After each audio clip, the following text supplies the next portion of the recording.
If you had a fascination for mythology and your brain was just a little bit different, what would you do? Hey, Half-Bloods! Want to watch a TV show? Now, I had a whole plan for this week's video of talking about rom-coms and seeing if they hold up to today's standards. However, there was a TV show that finished recently and it's been rooted inside of my brain, and today we are going to be talking about that. And this is something that I have been waiting for over a decade, and to see a faithful adaptation of it, it lives inside of my head rent-free. A tale of teenagers with estranged parents and superpowers. What could go wrong? Of course, today we are going to be talking about Percy Jackson and the Olympians. I accidentally vaporized my pre-algebra teacher is the first episode of this series, and it's also the first chapter of the books. In the beginning, Percy warns the viewers about how dangerous it is to be a half-blood and how he doesn't really want to be a half-blood. We learn that Percy is not the best in school and has a lot of trouble / gets into trouble and has been kicked out of many different schools. We flash forward to today where Percy is on a field trip to the Metropolitan Museum of Art, and he goes to a school called Yancey Academy, which is a school for troubled kids. Percy and his best friend Grover Underwood are being tormented by this bully named Nancy Bobofit. During the lunchtime on this field trip, Percy decides that he's had enough, and so he knocks her into the fountain and, of course, gets into a ton of trouble. But the weird thing is he didn't use his hands. So his professor, Mrs. Dodds, calls him inside of the museum to get his punishment, but Percy is confused as to what happened because he is certain he did not touch her. However, as he's confused, Mrs. Dodds decides she's gonna make things even more confusing, and she turns into a Fury, which is like this bat creature with giant wings, absolutely terrifying. She wants something from Percy, but he has absolutely no idea what she's talking about. Percy, who was just given a ballpoint pen from his other teacher, Mr. Burner, is suddenly realizing that this pen has turned into a sword. He uses that sword to then swipe at Mrs. Dodds, who then vaporizes. After she disintegrates in front of Percy, Mr. Burner and Grover both rush over to him, and when Percy asks what happened to Mrs. Dodds, both of them act as though Mrs. Dodds never existed. Back at school, Percy is trying to plead his case that he had nothing to do with pushing Nancy into the fountain. He has no memory of even touching her. However, Grover kind of rats him out by saying that Percy said to Grover that he wants to get back at Nancy for everything that Nancy has done to them. So, of course, Percy is expelled from Yancey Academy and has to pack up and leave. But before he goes, Mr. Burner makes sure to tell Percy that he is very special and that he has a difficult journey ahead of him. But Percy doesn't want to hear any of this, so he leaves the school and goes back to Manhattan, where his mom's apartment is. When we get to Percy's apartment, we meet Gabe, who is a loser, and we also meet Percy's mom, who is one of the most lovely individuals in this show. Really the only parent who kind of has it, like, semi-together. She welcomes Percy home with a hug and his favorite kind of candy, blue candy, and she asks him all these questions about what happens, particularly with the field trip. And when Percy admits that he's scared, she decides that they are going to go on a trip to Montanook. Percy falls asleep in the car, and in his sleep he has a vision of something or someone asking who he is and warns him to run away before he gets hurt, which is so ominous. On Montanook, Sally reveals to Percy that he is special, and this is a place that they always come to because it's where Sally met Percy's dad. And she kind of tiptoes around the fact, well, kind of, and then eventually just outright says that Percy's dad is a god, to which Percy asks if he is then Jesus, which I guess is a fair question because he is 12 and a lot has been happening in the past 24 hours that he doesn't understand. But as Sally is trying to explain to Percy that his dad is Poseidon and that he is like a Greek god, Grover shows up. Grover comes bearing bad news that they need to get Percy to Camp Half-Blood immediately because there is something terrible coming. By the by, Grover does not have human legs. He has goat legs because he is something called a satyr. Sally, Percy, and Grover all all get into the car and start booking it towards Camp Half-Blood because there is a Minotaur after them. In the car ride to Camp Half-Blood, Grover tells Percy about this thing called the Mist, which separates the gods and monsters of the worlds from what the mortals can see. Grover also tries to explain to Percy about what Camp Half-Blood is, but since Percy is 12 and a lot is happening right now, he doesn't fully capture what is going on. And that's also partially because a Minotaur is after them, which also knocks their car off of the road and they land in a swamp. So what needs to happen is they need to walk to Camp Half-Blood, but since Sally is a human, she cannot pass through and go into the camp. So she makes Grover swear that he will protect Percy, and she runs off to distract the Minotaur. However, since the Minotaur is like super big and huge and Sally is the height of an average person, it picks her up and she disintegrates in the same way that Mrs. Dodds did. And now Percy is blinded by rage, and so what he does is he charges and attacks the Minotaur and kills it, which takes all of his strength, obviously, because he's 12 and untrained. He ends up passing out, and the episode ends with a voice very, very, very similar to Mr. Burner's, saying, welcome to Camp Percy Jackson. We have been expecting you. And that ends episode 1. But before we dive into analyzing this, you know what we do on this channel when we're talking about a TV show. We talk about all the episodes in one go, and then the analysis comes later, so just buckle your seatbelts. The second episode is titled, I Became Supreme Lord of the Bathrooms, and it opens with Percy waking up in an unfamiliar cabin. Grover is there, and he apologizes for everything that happened to Percy and that he was supposed to protect him, but now his mom is gone, and it's this whole, like, jumbled apology of like, I am so sorry that this happened, but Percy doesn't want to hear any of it. After storming out of the cabin to find out more about his dad, Percy runs into Mr. D, who is Dionysus, the god of wine, and getting turned up. He's the camp director at Camp Half-Blood, and Percy gives him so much smack, but Grover quickly comes in to tell Percy that he is a Greek god, and maybe Percy should, like, rein it in a little bit. Percy asks Mr. D how to find his father, and Mr. D decides that he is going to use this opportunity to mess with Percy. He claims to be Percy's father, but keeps calling him the wrong name, and he's trying to get Percy to bring him wine. However, before Percy can go fetch this bottle of wine, Kieran, aka Mr. Brunner, shows up and gives Percy the whole breakdown of what's been happening at camp, why he's at this camp, and all that good information that I feel like this child needed to hear. This part of the episode essentially sets up the stakes and explains what exactly half-bloods are and that they're training to be heroes to help the gods, all that good stuff. Percy also learns that the ballpoint pen that turns into a sword is actually his sword. It's called Riptide. Percy is sent to stay in the Hermes cabin, where all the unclaimed children and the Hermes kids go to all hang out in, I guess. Once in that cabin, Percy meets Hermes' son, Luke, who is the cabin counselor, and he relegates Percy to a sleeping bag on the floor. Grover,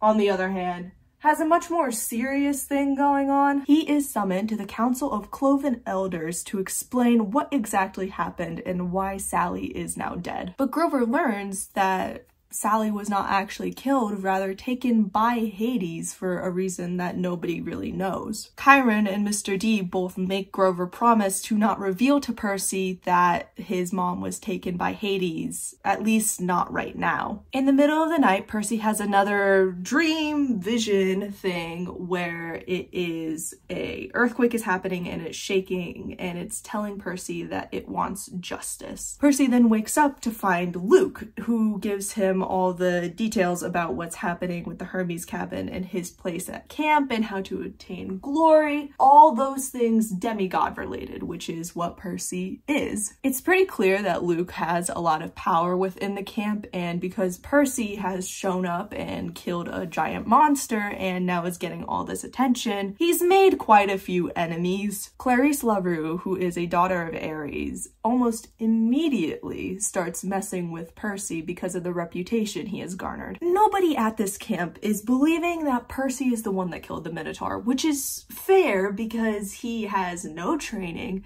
and didn't really have a weapon to do so, so a lot of people are like, there's no way. Luke decides to begin to train Percy in order to be a better fighter, because the way Percy sees it, if he gets glory, then his father will have no choice but to claim him. At dinner, Percy learns that part of being at Camp Half-Blood is sacrificing a portion of your dinner to the Greek gods. So Percy does that, and he tries to talk to his mom and thank her for preparing him to be on his own, and it's so sad. He tells her that he has made some real friends at Camp Half-Blood, and again, it's so sad. Something about actually seeing the age that these characters are supposed to be is so devastating. I love it, and it's great, and we'll talk about it more later, but oh my God, does it hurt sometimes. Clarice targets Percy again, and the Ares kids trap him in a bathroom. They try to give him a swirly, however, some water shoots out of the toilet and douses Clarice and all the other Ares kids that were messing with him. Annabeth sees this all happen, and Percy introduces himself. She claims that she has been stalking Percy in order to see if his powers would reveal themselves to help with Capture the Flag, of course, nothing else. Don't be silly. Before Capture the Flag, though, Luke tells Percy the story of the great prophecy and how the big three gods, Zeus, Poseidon, and Hades, essentially swore off to never have demigod children again, but of course that didn't happen. Zeus broke the pact and had a daughter named Thalia. Luke reveals that he, Thalia, and Annabeth all traveled across the country to get to camp together because they found her out in the wild alone. Luke also shares that Annabeth has been waiting for someone to arrive at camp with these great powers to help her fulfill her destiny, and Percy might just be that person. But first, of course, we have to play Capture the Flag, and Percy is on Annabeth and Luke's team. Before Capture the Flag, Percy and Annabeth have this quick little chat where Annabeth reveals that she's aware that Percy doesn't know what he's doing here or what part he has to play in all of this, but she clearly knows something that he doesn't and just won't share it. Because why would we help this child? So instead of revealing the great part that Percy has to play, she puts on her New York Yankees cap and disappears. During Capture the Flag, Percy is targeted by Clarice and a group of other Ares kids, of course.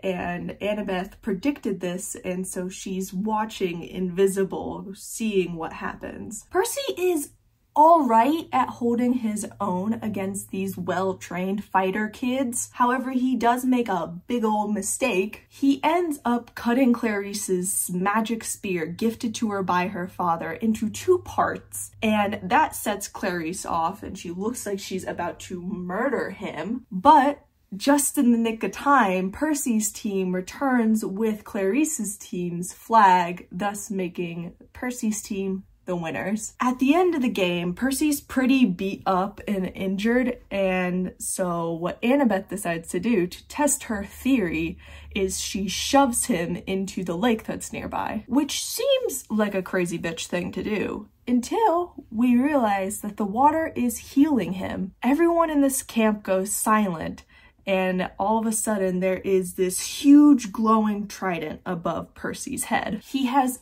officially been claimed by Poseidon, which explains all the weird water things that had been happening around him. Why we didn't piece this together sooner, I don't know. I guess we had to wait for Poseidon's stamp of approval, but it's cool. Shortly after being claimed, Percy learns about this feud between Zeus and Poseidon, who are brothers, if you don't know in mythology. Zeus's master bolt is missing, and he says that if it is not returned by the end of the summer solstice, that there will be a war among the gods. Kieran and Mr. D suspect that Hades, who is the younger third brother, might be the one responsible for this. Percy doesn't want to do this quest necessarily, but Grover then reveals that Percy's mom is being held by Hades, which then makes Percy decide, yeah, he's going to go and do this. So it looks like we're about to start to get a quest going. In the 3rd episode of this series, we we see the quest starting to actually take shape. We see that the quest that Percy is going on is Zeus believes that Poseidon set up Percy to steal Zeus's master bolt. It needs to be returned within the week or else a war will start between Zeus and Poseidon, including the other gods. Kieran and Mr. D give Percy a hint that it might have been Hades who took the bolt and Percy should head that way to the underworld. So Percy needs to get from New York all the way to Los Angeles in a week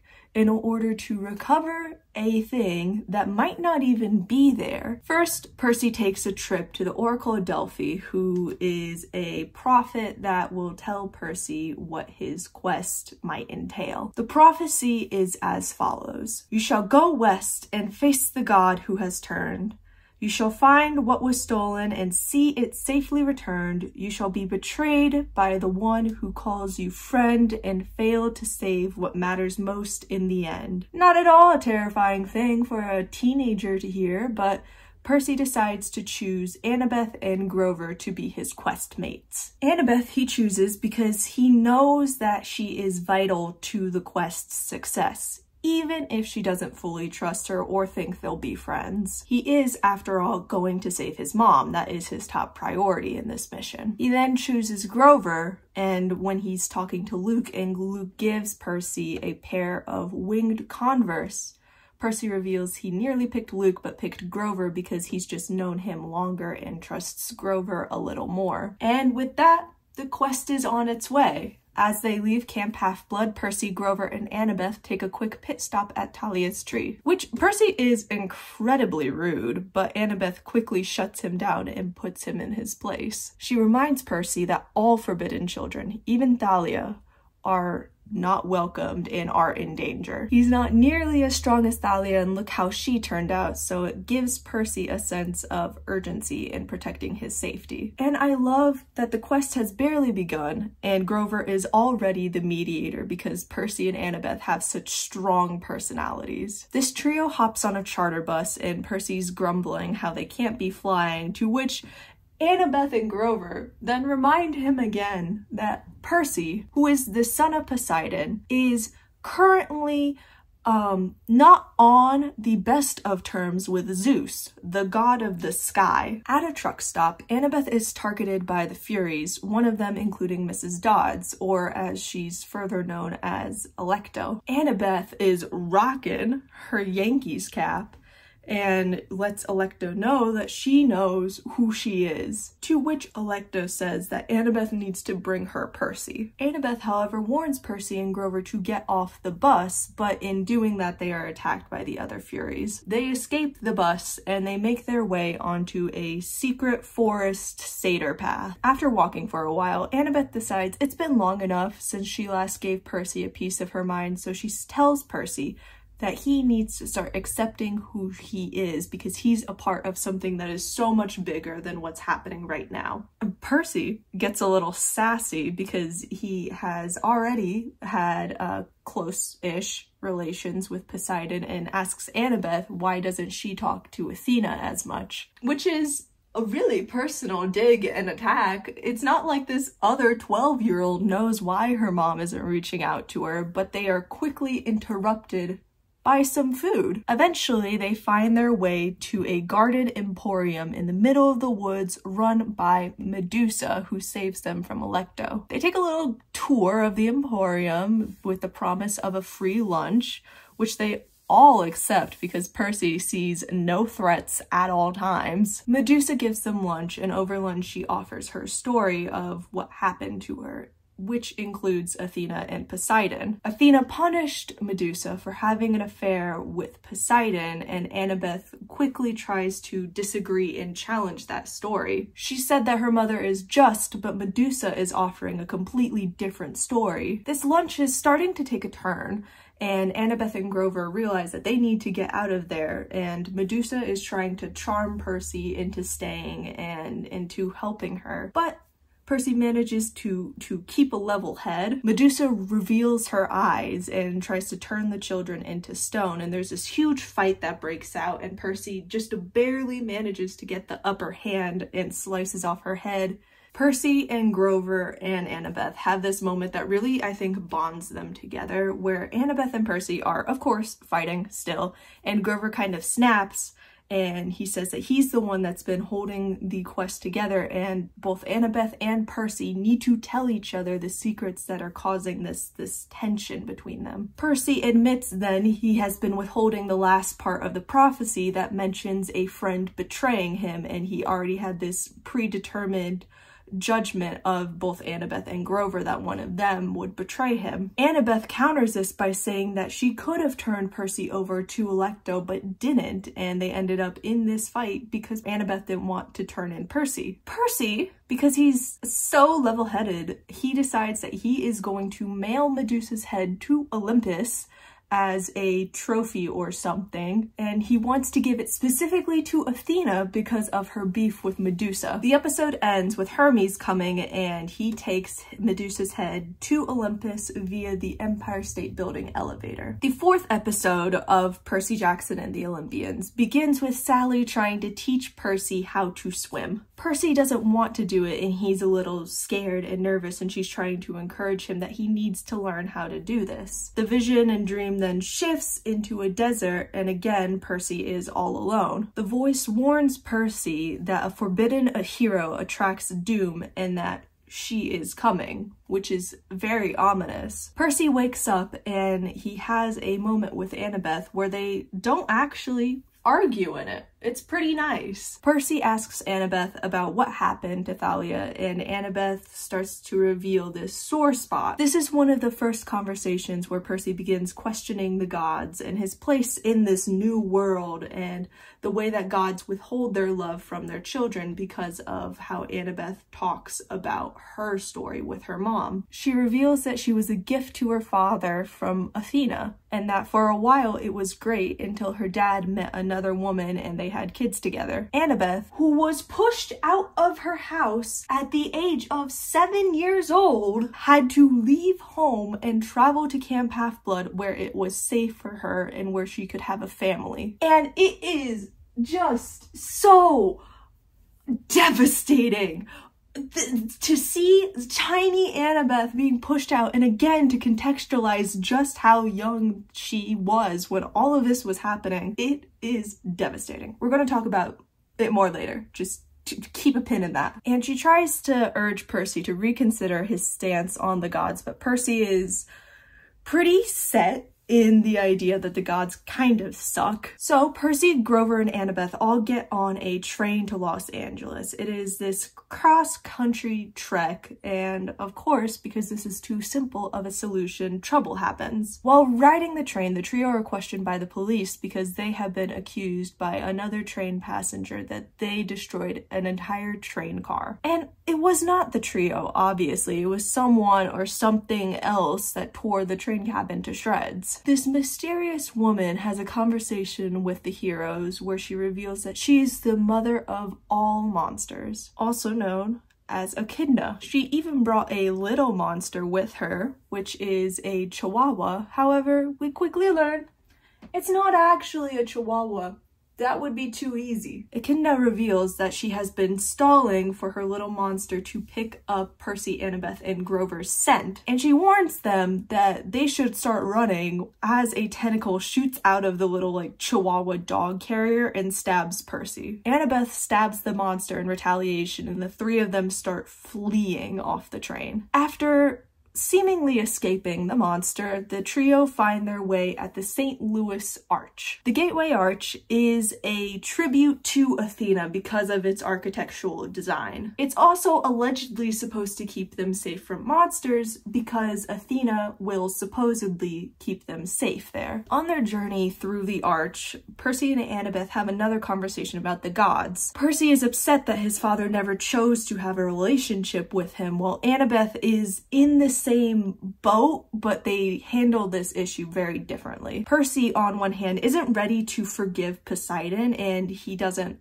really want to forgive him. He says that Annabeth has helped him more in the few days that they've known each other than his father has in his entire lifetime. Meanwhile, Annabeth decides that in some way, her mother has to care for her, and so she tries to keep believing in her. Percy suddenly collapses, and the trio figures out that the stinger that Percy was hit with was poisonous, and he is not doing great. So Grover and Annabeth both dump Percy into the fountain like he's some kind of fish, and it does not heal him. Annabeth figures they must go to the top of the arch so that Athena will heal Percy. However, Echidna and her monster have picked up the scent again and are closing in on this trio. At the top, Annabeth and Grover realize that Echidna has brought a chimera with her, and that is a demigod killer. For them to stand a chance, they need to split up. So what Annabeth goes and does is she pulls the fire alarm in order to get all the humans out. She sends Percy down the stairs to fight the chimera alone, and she makes Percy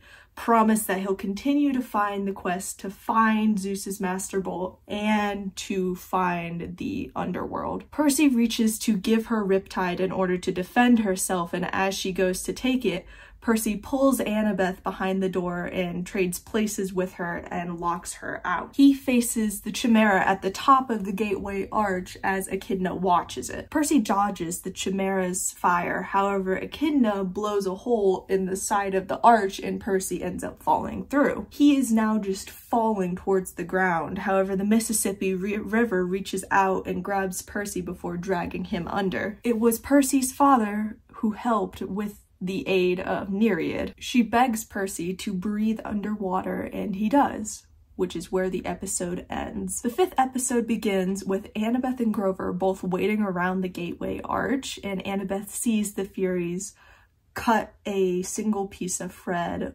from the yarn that they are using. Percy appears all healed up, Annabeth gives him a big hug, and they now have to continue on their quest. They can't take a bus or drive or fly because Percy's now a wanted man for destroying the gateway arch. So these three start walking and they're trying to figure out what to do next. And on this empty stretch of highway, they end up running into Ares on his motorcycle. Ares offers to help them and gives them a ride to a diner because he too is looking for the Master Bolt. Ares shows Percy that Gabe, Percy's stepfather, is talking to the news about how Percy is this troubled kid and that his mom is missing and Percy's on the run, and how just generally awful Percy is. Ares also tells Percy that even if he manages to find the Master Bolt, there's still going to be a war on Olympus. So he offers the demigods a deal. In exchange for a lift to Santa Monica,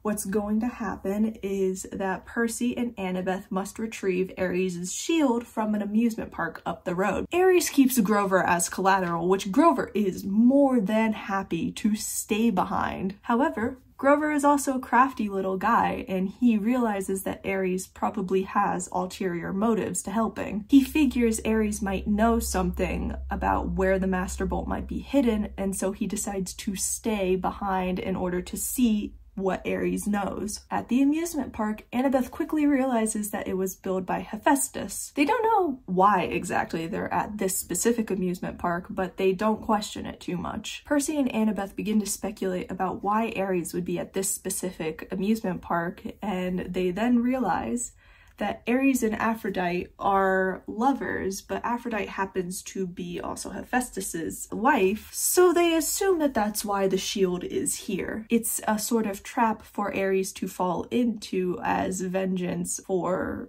their love affair. So they take a little ride on the Tunnel of Love, and inside of this tunnel is a projected story of Hephaestus's rejection. And Percy starts to get a bad feeling about this, rightfully so, because the ride ends up to be dangerous and they fall down a waterfall. As they begin to drown in a whirlpool, Percy uses his powers to jet both him and Annabeth out of the whirlpool towards safety. Annabeth and Percy, out of the water now, find where Hephaestus kept Ares' shield, but they realize that it might be some kind of trap because there is a gold throne and then above it is where the shield is. Percy and Annabeth both recount the story of Hephaestus, where they remember how Hephaestus used this chair in order to trap Hera so that he could tell Hera to make Aphrodite his wife, which is insane, and both Percy and Annabeth realize that one of them is not going to be leaving this amusement park. Percy obviously volunteers to sit in the chair because he knows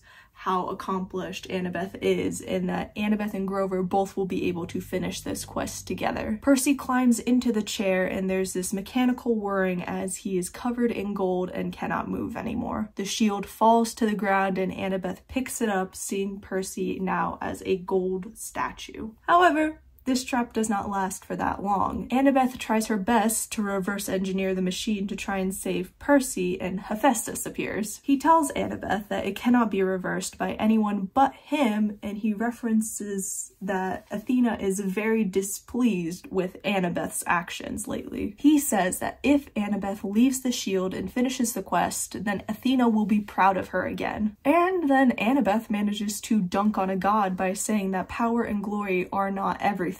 And Hephaestus agrees with this, so he frees Percy from this machine and he tells Annabeth that she's a good kid and that he'll put in a good word with her mom. A very sweet moment, and I love that Annabeth is now also starting to question the gods. They return to the diner and give Ares back his shield, and both of them are very grumpy with what just happened. Ares throws them a few bags full of supplies and he sends them on the back of a semi to Las Vegas. He tells them to visit the Lotus Hotel and to convince Hermes to give them a ride the rest of the way. Percy makes a threat against a god, which is so smart of him to do. And this episode ends with Grover saying that he thinks he knows who stole the Master Bolt. We Take a Zebra to Vegas is the 6th episode of this series where Percy, Grover, and Annabeth reach the hotel casino place that Ares sent them to in order to convince Hermes to give them a ride to Santa Monica, where Percy can meet Poseidon and the quest will get even closer to being done. That's the plan anyway, but it quickly goes off the rails because Hermes is more difficult to find inside of this crazy hotel and casino. They also realize that time moves a lot faster inside of this place, which sets them even further at a disadvantage and makes their quest in jeopardy. At the beginning of this episode, Percy is in this dreamscape where he witnesses a man talking to who is presumably the lightning thief. In this interrogation, so to speak, that Percy is witnessing, he sees this looming individual called the headmaster berating the lightning thief, sort of mocking him in a way, asking if he's truly worthy of this fight and of this war since he got the Master Bolt stolen from him. The headmaster then gives Percy a look and the dream ends. After Percy wakes, Percy and Annabeth use a drachma to call Camp Half-Blood. They talk to Luke and they say that they believe that Clarice is the one who stole the Master Bolt. And then Percy tries to get Luke to talk to Hermes, but Annabeth ends the call. Grover guides both Percy and Annabeth to the Lotus Hotel, and Grover warns them to not eat any of the lotus flowers because Odysseus ate lotus flowers and that caused him to forget the rest of his quest and everything that was important to him. So if they do that, then they will lose track of time, completely fumble their quest, and that's it. Since they're on a time limit, they split up looking for Hermes. And Annabeth makes sure to tell Percy that the reason why it wasn't a good idea to have Luke try to talk to Hermes is because Luke and Hermes had this very strained relationship because of what Hermes did to Luke's mother, who used to be a seer. Grover, on the other hand, finds this other satyr named Augustus, who ate some of the lotus flowers and now is losing his memory. Grover reminds Augustus about Uncle Ferdinand, and he tells Grover that he found Pan. Augustus needs help to find Pan and break through to him. And Grover is clearly tempted, but he realizes that something bigger is happening at this hotel. He didn't eat the flowers, but he doesn't exactly remember why he's there or what he's doing. And Percy, while he's split up with Annabeth, finally reveals that he's been having these like really intense dreams with this powerful voice in them. And this is huge, obviously, because it shows how Percy is keeping information from those that he isn't sure if he should trust yet or not. And these are huge things that point the young demigods in Hades' direction. Annabeth and Percy finally meet up with Hermes, and they both are saying that they're friends of Luke and they want him to help them. And they have this little sit-down chat where they talk about Luke's past and the night that Luke and Hermes last saw each other. And Hermes reveals that he doesn't want to continue having a relationship with Luke because they just end up hurting each other. He says that he won't get involved, but Annabeth and Percy are still trying to leave this hotel. And at first, Hermes reveals that Poseidon wants to intervene, but he knows that that will only make things worse, and Percy realizes that something weird is going on and time is moving differently. They realize that Hermes is messing with them, and so what Annabeth decides to do is steal his car and drag Grover into the car so that they can go and finish their quest. Percy ends up driving them to Santa Monica, which is one of the most dangerous things I have ever witnessed, and he nearly kills them all, but they manage to make it there in one piece, and they're on the beach of Santa Monica. Percy, wanting to figure out what Poseidon is wanting from him, walks into the beach to the bottom and he sees a light down there. And since Poseidon is not there, he realizes that the deadline has passed and they have failed their quest. Nereid, who was the spirit from the Mississippi that saved Percy, tells Percy that his father has left him a message, that he's proud of him, but the quest failed and that he needs to return to Camp Half-Blood. Percy begs for her help, and what she does is she gives Percy 3 pearls in order to bring them back from the underworld. She tells Percy, "Save the world, save your mother." And thus ends episode 6. The 7th episode begins with Percy and Annabeth tricking this waterbed salesman named Krusty to show them the door to the underworld. He doesn't show them at first. He tries to trap them in waterbeds, and Annabeth, using her invisibility powers, pushes Krusty onto one of the beds, trapping him. They then go through a trap door. First, they see Kieran, who is the boatman that leads dead souls into Hades' realm. Percy tries to bribe him, but instead he blows a whistle and calls the guard dogs on the kids. Cerberus comes running in, and Percy, Annabeth, and Grover all need to outrun him, but they end up getting lost. Percy draws Riptide out in order to fight Cerberus, but he realizes that all he wants is someone to play with, and it's just a big old puppy. They use the flying shoes that Luke gave Percy to go up this cliff in order to evade Cerberus, which they're able to do. But Grover realizes on their way to Hades' palace, he lost his pearl in order to get out of the underworld. We then see a flashback of a school where Percy was supposed to go to, but the school wouldn't let him in because he had a history of walking on school roofs while chasing a horse with wings. A Pegasus. Back in the underworld, Percy begins to hatch a plan on how to get his mom and Annabeth and Grover out of the underworld and back to safety after they find the bolt. As they are walking through the underworld, they see a bunch of souls becoming dead trees because they are haunted by regret, and that ties them to the underworld. Suddenly, Cerberus is closing in. However, Annabeth gets lost in these fields and she calls them over, saying that she is stuck.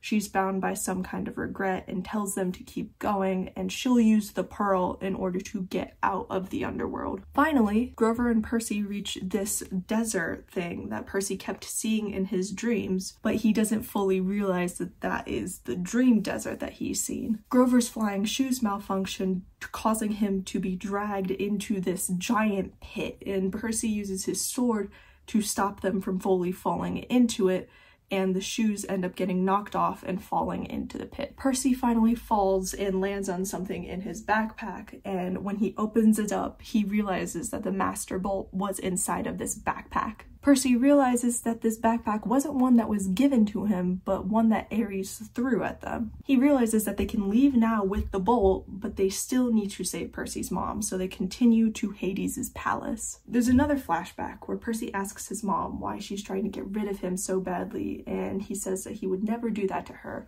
Again, devastating. I understand that they needed to cast children because these are children in the books, but oh my god, Stop it. Back in the underworld, Percy and Grover meet Hades, who's actually like kind of chill. Percy asks to see his mom and Hades guides them to her, and she's essentially a statue. Hades says he saved his mom's life in order for Percy to come and see him. Hades says that he wants to make Percy a trade deal, but Percy does not want to give up the Master Bolt, to which Hades is very confused and says that he doesn't want the Master Bolt. He wants his Helm of Darkness that was stolen from him. Percy then puts all these pieces together and realizes that Kronos, who is the father of the gods, is the one who has been stealing all of these things in order to try and get the gods to fight each other. He also realizes that Kronos was the one who was pulling them towards the pit. Even though he's in a million pieces, he's still very, very powerful. So Percy and Grover both leave the underworld with their pearls, leaving Sally behind, much to Percy's dismay. And there's this another little flashback where Sally summons Poseidon, and she says that she cannot take care and protect Percy anymore from all these things that are happening, and that she wants him to go to Camp Half-Blood. Sally makes the choice that she wants Percy to know who he is, and Poseidon sits there and listens, and she wants to send Percy to a school where he'll learn about Greek mythology and the Greek gods, and she wants Percy to fully be who he is without this influence. And Poseidon says that when Percy is ready one day, they will meet together, and when that day comes, Poseidon will be there by Percy's side. After leaving the underworld, Annabeth picks up Percy and Grover on the beach, and nearby, Ares pulls out his sword and approaches Percy, who has his sword drawn, and there is about to be a crazy fight. And thus ends the 7th episode, and we are moving on to the finale on a crazy cliffhanger. Before fighting Ares, we have this flashback scene of Percy's time at camp, where Luke is kicking Percy's ass. But Percy learns from Luke that there are rules to war. Back on the beach with Ares, Percy challenges him to a single combat. If Percy wins, he gets the Helm of Darkness, and he gets to keep the Master Bolt so that he can get his mom back and stop the war between Zeus and Poseidon. He reveals that he knows that Kronos is behind Ares' plan, to which of course Ares denies it, and he says that he is going to kill Percy. And they have this huge sword fight, and Percy of course is overpowered by the literal god of war. And so it's clear that Ares is just kind of toying with him and playing with his food, so to speak. And because Ares didn't kill Percy immediately, Percy summons this huge tidal wave and slams it into Ares. And because Ares falls, Percy is able to slash his leg, thus winning the fight and getting the Helm of Darkness. Ares promises Percy that he made an enemy for life, and he leaves the Helm of Darkness on the beach before he becomes his true form and vanishes. After the chaos of the battle, Annabeth picks up the Helm of Darkness as Percy walks towards the chateau, and we realize that the beach that he's on is Montanook, the beach that him and his mom go to. Alecto is there, and she makes it clear that she was looking for Hades' Helm of Darkness this entire time and not Percy. Percy gives the Helm of Darkness to her and asks for his mom's safe return. Percy then sends Annabeth and Grover to camp to warn them about Kronos and to share what happened with Ares and Clarice and the Helm of Darkness and everything that they've learned on their journey so far. Percy wants to go by himself to Olympus to give Zeus the Master Bolt and prevent this war between Zeus and Poseidon. And so he goes there and he goes up this huge elevator all the way to Olympus. At Olympus, Percy meets Zeus for the first time, who is this very, very serious, suited man, and he immediately looks displeased with Percy. Percy, in giving Zeus the Master Bolt, says that he did not steal it, and he reveals that Kronos was behind the thief of the bolt, to which Zeus is very dismissive of. He tells Percy to leave and threatens to kill him, but Percy will not back down. He explains very quickly that Ares turned on Zeus and was working in cahoots with whoever the lightning thief was. And Percy decides that now is the perfect time to be very, very critical of the gods. And as Zeus is moments away from killing him, Poseidon comes in to stop him. Poseidon surrenders to Zeus, and they have this conversation in ancient Greek and about how they need to come together in order to figure out how to stop Kronos. And Percy and Poseidon officially have met now, and Percy asks Poseidon if he ever dreams of his mom, to which Poseidon doesn't really respond to and sends him back to Camp Half-Blood, where Percy is celebrated. Annabeth hugs Percy and she reveals that Clarice is still there because they need more proof that Clarice was the one that stole the Master Bowl before they tell what had happened and how they prevented this war. Apparently, while Percy, Annabeth, and Grover were gone, the camp became divided on who to support in this upcoming war. They need the campers to know that it was Clarice who assisted her father,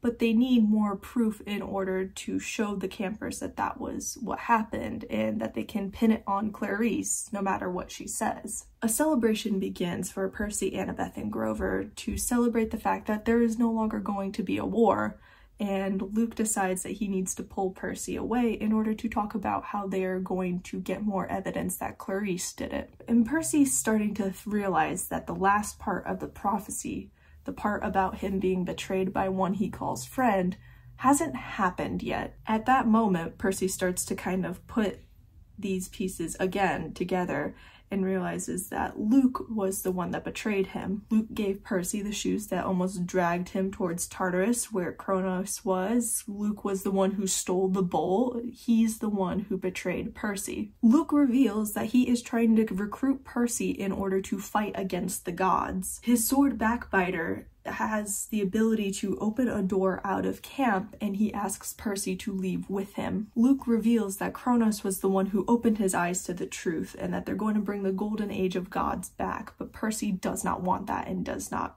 want him to go and do that. He tries to tell Luke about his dad, but Luke attacks him. However, thankfully, Annabeth is there, invisible, to save Percy from this. Before the two can defeat Luke, he ends up escaping through the portal, and thus the prophecy is fulfilled. After it all settles down, Percy meets with Kieran, who admits that Luke didn't want to kill Percy, and that's a little scary. He wants Percy in order to fight on Kronos' side in order to defeat the gods, but he decides that's a conversation for next summer. Everyone is leaving Camp Half-Blood to go to school, and Percy and Annabeth both meet at Thalia's tree. Annabeth calls him Seaweed Brain for the first time, and she reveals that she is going to be going to Disney with her dad to try and rekindle their relationship. Grover then arrives and says that he is trying to get his searcher's license for Pan, and that he is off on a journey to go and search the seas for the god of nature. The trio make a pact to meet at Thalia's tree next year, and they hug. It's a very sweet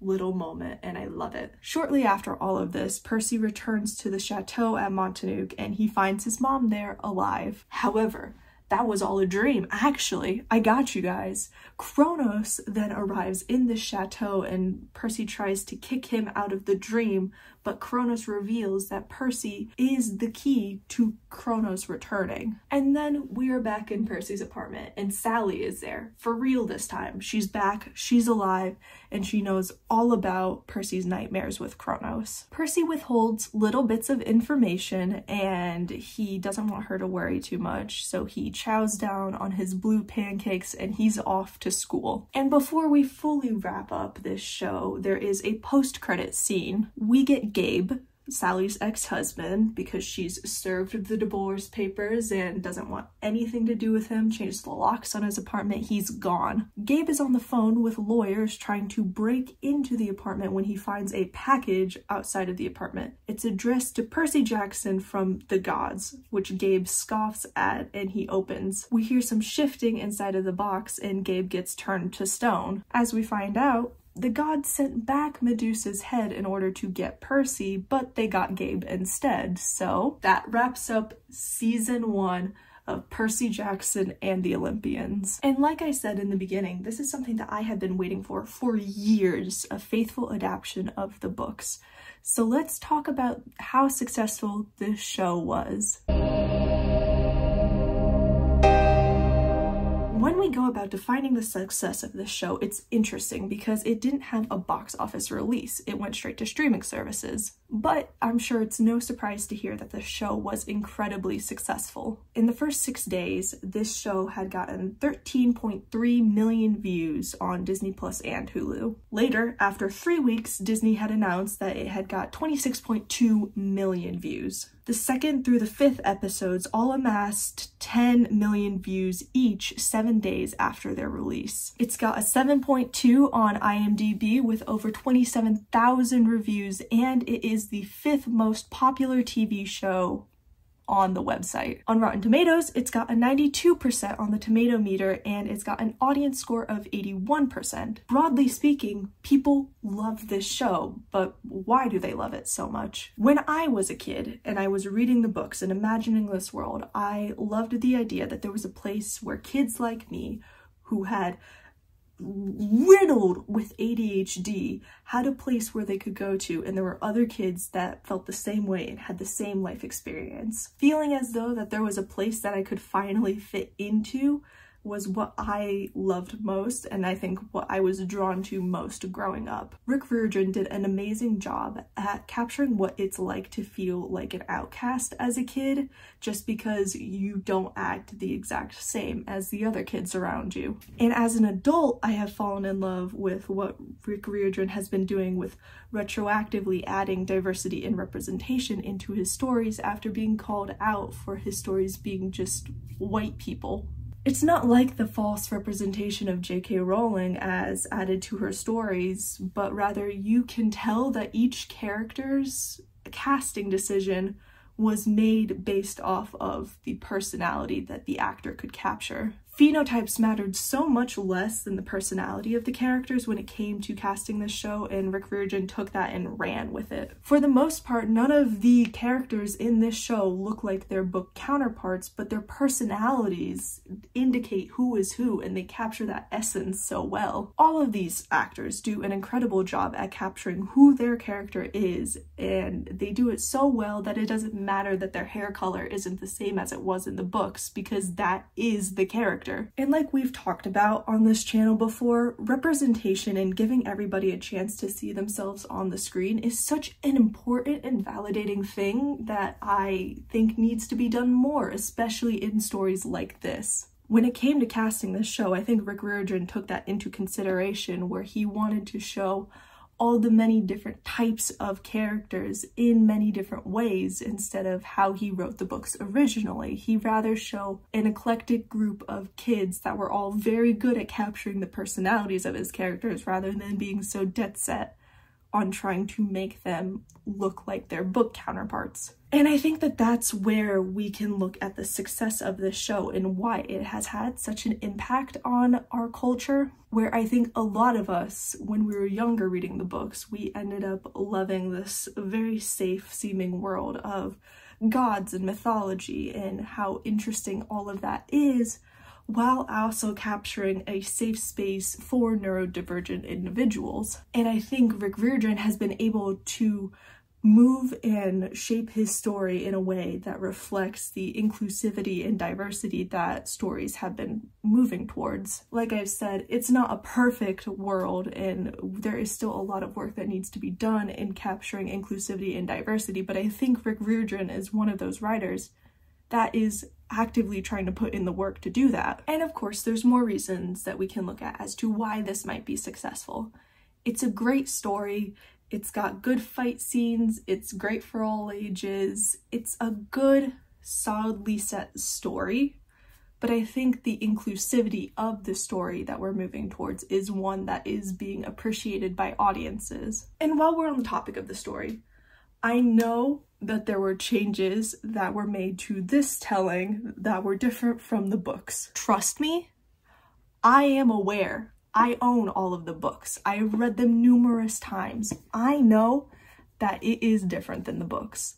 However, I believe that those changes aided in the story that is being told long term. No book is written for a perfect screen adaptation. Changes need to be made in order to tell such a story, and I think Rick Riordan realized that, and since he was so heavily involved in the production of this show, those changes ended up making a positive impact, I think, for the long-term story that's being told. Sure, there were things that were revealed right now that they don't realize until later on, but I think that it's good to plant those ideas in now. That way audiences aren't blindsided when that comes up later on in the books. I think the way that Rick Riordan structured the story of the TV show specifically makes for a more cohesive story whenever you are thinking of the long-term first 5 books run of this. And I hope that they do at least make the first 5 books into a TV show, because I think that they did a really good job with this iteration. Of course, some of you are, I'm sure, familiar with the movie adaptions that happened that were just so not the books, and I think that this was a much better take on it, even if the actors did not look like the book descriptions, and even if the story of the TV show didn't follow one-to-one what the book story was. And I think a huge part of that is because Rick Riordan has been there to put his care and his take on the story, whereas for the movies, he didn't have that opportunity. And something that I've mentioned numerous times in this video is I think the reason why this take stuck with me so much more than the movie take of this was because this take had the actors the same or similar age as they were in the books. It's one of those things where when you're reading the book, you don't imagine these people being kids. You typically project them as your age. And since I read these books when I was super young, I always was like, oh yeah, they're like my age. That's, you know, that's fine. But watching 7-year-old Annabeth feel as though she was forced out of her home, so much so that she went on a cross-country journey to go to somewhere else, that hurt so much more because you could actually see how old she was. Overall, I think the production of this show is very well done. The story feels cohesive, even if it is not the exact same, and it sets up very well for a season 2. At the end of the day, I highly recommend this show, whether you read the books or you haven't. I think that it was a very, very well done show. And if you made it to the end of the video, dude, thank you so much for watching. I know this was a long one, but I cannot emphasize enough how much I love this show and the adaptation of the books it had. I have been waiting for this since 2010, and now that it's finally here, I don't know what to do with myself. I am already so in love with this show. Even though it is not 100% like the books, I think that it does such an incredible job at doing the tale of Percy Jackson that it doesn't matter that much to me. I'm curious to know what you all think down below though. If you've seen this show, let me know what you thought of it. And if you haven't seen this show, check it out. It's really cool. I highly recommend it. I'll send a little smooch your way, and I'll see you next time.